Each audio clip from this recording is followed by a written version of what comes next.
It started with a tapping sound every night, right after midnight.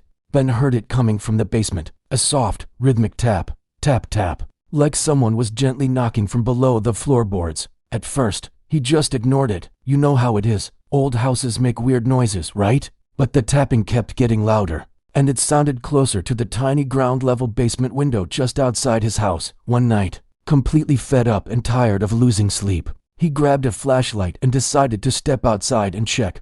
The grass was still wet from the rain. The air was cold, making him shiver. He crouched down in front of the small basement window, aimed the flashlight at the glass, and then he froze. A face stared back at him. The skin was unnaturally white. The eyes were wide open and didn't blink, and there was a smile so stretched it almost reached the ears. It didn't move. It didn't speak. It just stared straight up at him from the darkness.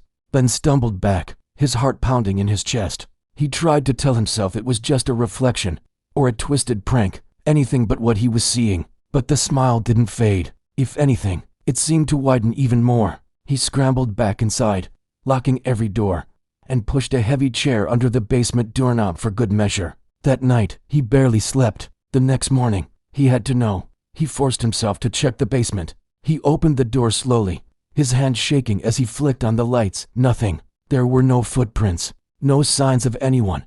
A wave of relief washed over him until he looked at the window from the inside. There were fingerprints on the glass, long, thin, smeared fingerprints, as if someone had been pressing their face and hands against it for hours. That night, the tapping returned. It was louder, faster, more desperate. Ben grabbed his phone and pulled up the feed from the security camera he'd set up, and he saw the face again, right there at the window. But this time, the smile was moving, slowly stretching wider and wider, almost like the jaw was unhinging. Then the camera feed glitched and the face was gone. Ben looked up from his phone screen, and that's when he heard it, breathing, right behind him. Slow, wet, and way too close. The next day, the basement window was found shattered inward. Ben was gone, but some neighbors swear that sometimes, late at night, past midnight, they can see a face in that little basement window. It's not smiling anymore. It's just waiting. If you want more stories like this, don't forget to follow.